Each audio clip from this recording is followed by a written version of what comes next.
New York trip டே 1. So many memories இங்கே வந்த உடனே. இந்த ஏர்போர்ட், கிளைமேட், பில்டிங், ஹவுசஸ் எல்லாமே வந்து அப்படியே ஒரு 15 இயர்ஸ் பேக் எங்களுக்கு கொண்டு போச்சு. ஆமாங்க, 15 இயர்ஸ்க்கு அப்புறம் நாங்கள் இங்கே திரும்பி நியூயார்க் வந்திருக்கோம்.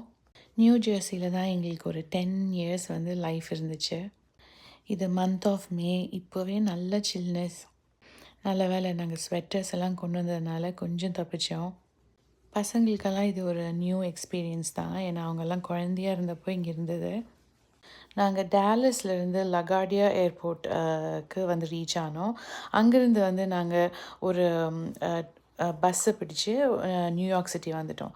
ஸோ அந்த நியூயார்க் சிட்டியிலேருந்து சப்வே, அங்கே தான் இப்போது நாங்கள் ரீச் ஆகிருக்கோம். ட்ரெயின்காக வெயிட்டிங். அந்த ட்ரெயின் வர இதை வந்து நான் கேப்சர் பண்ணணுன்ட்டு ரொம்ப எக்ஸைட்டிங்காக இருந்துச்சு.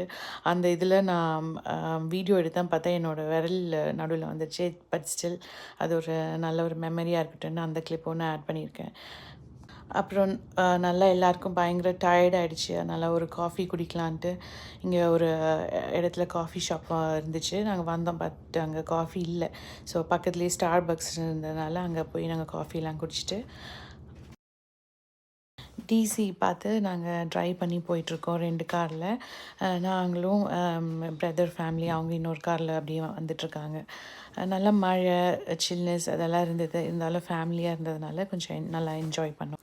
டின்னருக்கு ஒரு இந்தியன் ரெஸ்டாரண்ட் தான் நாங்கள் பார்த்து வந்தோம். நல்லாவே இருந்தது. இட்லி, தோசை, அப்புறம் நான் அதெல்லாம் நல்லாவே இருந்துச்சு. ஏன்னா எல்லாருக்கும் பயங்கர டயர்ட். அதனால் நைட் ட்ரைவில் வந்து கொஞ்சம் பேர்லாம் தூங்கிட்டு அப்படியே ரெஸ்ட் எடுத்துகிட்டு வந்துட்டு இருந்தோம். மாறி மாறி டர்ன்ஸ் எடுத்து ட்ரைவ் பண்ணாங்க.